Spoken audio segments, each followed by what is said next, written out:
In this part of the video series, we're going to continue on talking about HVAC schematics, and we're going to start where we left off with, well, first of all, I'm going to put this to a full screen, but we're going to start where we left off with HVAC schematic part 13. Remember, we had installed a thermostat that controlled a relay or a contactor coil that when energized, closed C1 and C1, energizing the compressor and the outdoor fan motor.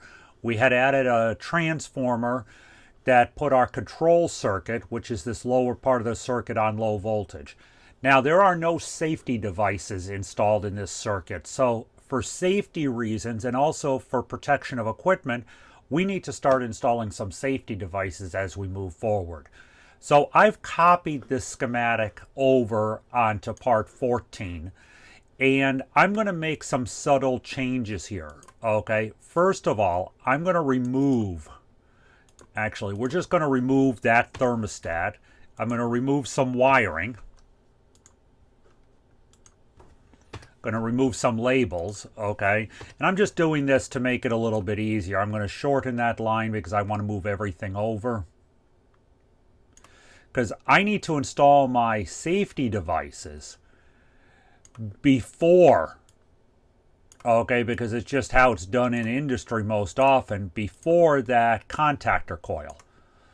Okay, so let me go over to my pre-made schematics. I want to pull over a new thermostat design because it's sort of important, okay? We're going to start looking at our thermostats slightly differently.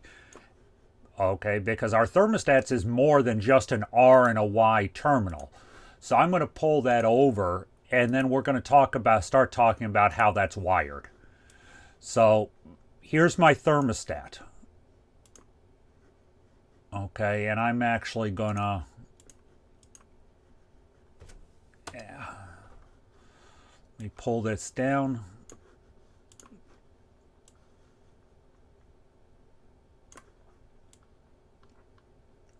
I'm going to just line that up a little bit better so for that Y terminal there.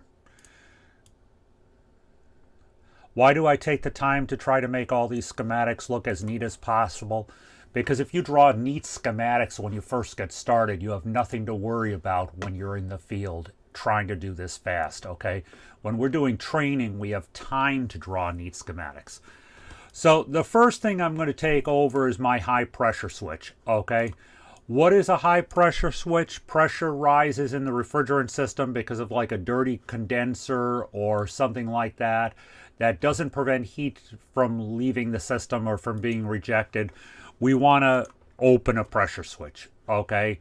So I'm going to come out of my Y terminal on my thermostat. I'm going to come into my high pressure switch. Okay, high pressure switch is a normally closed device, okay? So I'm going to pull this down just a little bit because I want it to be a normally closed device.